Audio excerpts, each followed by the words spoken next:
What's up guys, Bradley here back again with another video, and today we're going to be doing a first impressions on the brand new iPhone 7. Now this is the 7, not 7 Plus.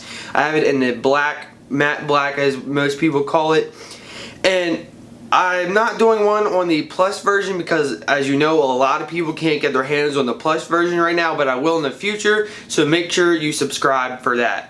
Alright, so the first thing I want to talk about is the build quality. Now, everybody knows with Apple products, you're getting a very premium build quality, and I can tell you that in the hands, this definitely feels like the best iPhone yet. This matte black color is a little slippery, obviously, but it's no more slippery than the previous iPhones, like the space gray or anything like that.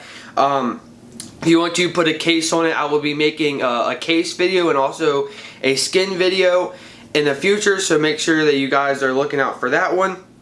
So the build quality is super premium. It definitely feels nice. It feels like you're holding like a high-end flagship phone, exactly what you expect from an Apple product. Now for me, I want to talk about the size, because the size of the 7, the 4.7 inch screen, I've been using a large phone, you know, like 5.5 and above for over the past year now, and going back to the smaller version, it really makes me think like that it's really good. Like, I didn't think I would get used to it, and I didn't think I would like it since I was so used to having a big phone, but just having that one-handed capability is just amazing. And I'm going to talk more about all of these topics I talk about today in my more in-depth review coming out later this week. So I'm really enjoying just using the one-handed usability and not carrying around a big bulky phone, but I mean, that's personal preference. If you like bigger phones, definitely go for the bigger phones. I'm gonna, like I said, get one in the future, but it's personal preference anyway, so go with what you want. So next up, I want to talk about my favorite feature of this phone so far, and I've heard a couple people say this in their videos, but it's definitely got to be the new home button. So if you don't know, there's no longer an actual button in the phone anymore. It's actually just like a slab of glass. Like, if you have the phone turned off, you literally cannot move it at all. But when you have it on, you can customize a vibration.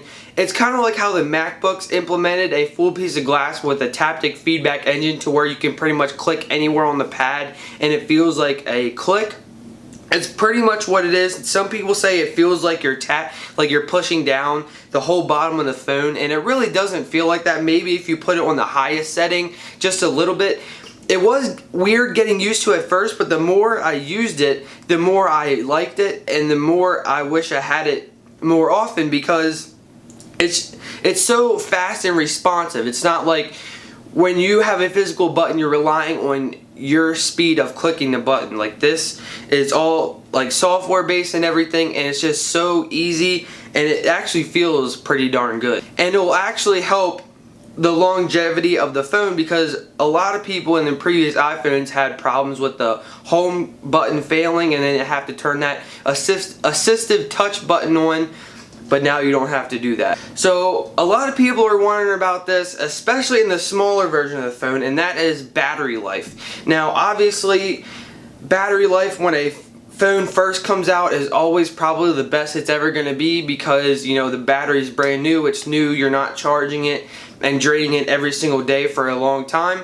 But my most recent couple of days using it, I've gotten through a full day with at least, you know, 30 or 20% charge left. So it should get you through a full day, and I'm like a semi-heavy user, so you should be all good there. Now let's talk about the operating system and the hardware inside of it and how they connect together.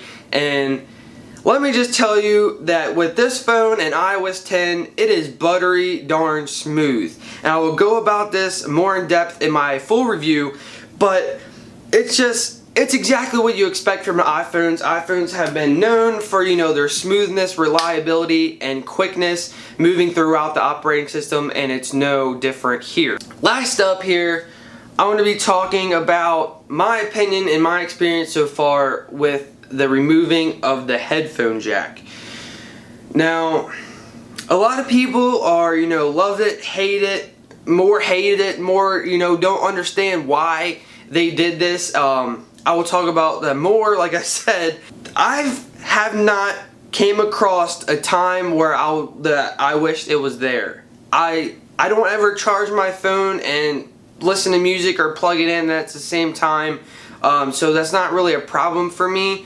I've noticed that just plugging the ear pods into the lightning connector is really no problem. Now, the only thing I can see that there will be a problem with is that maybe the headphone jack or the lightning port now is going to be worn out a lot more because you're going to be using it twice as much. You're going to be using it for charging and plugging in headphones unless you go the wireless route. So we'll have to see how that goes down the future and down the road and the longevity of the phone. But right now, I have not seen any issue with it. So that's going to be it for today's video, guys. Make sure you subscribe and hit that thumbs up button if you liked. And if you have any more questions about the iPhone 7, make sure you leave it down in the comments below and I will answer it in my full review. So make sure you do that, and I'll catch you guys in the next one. Peace.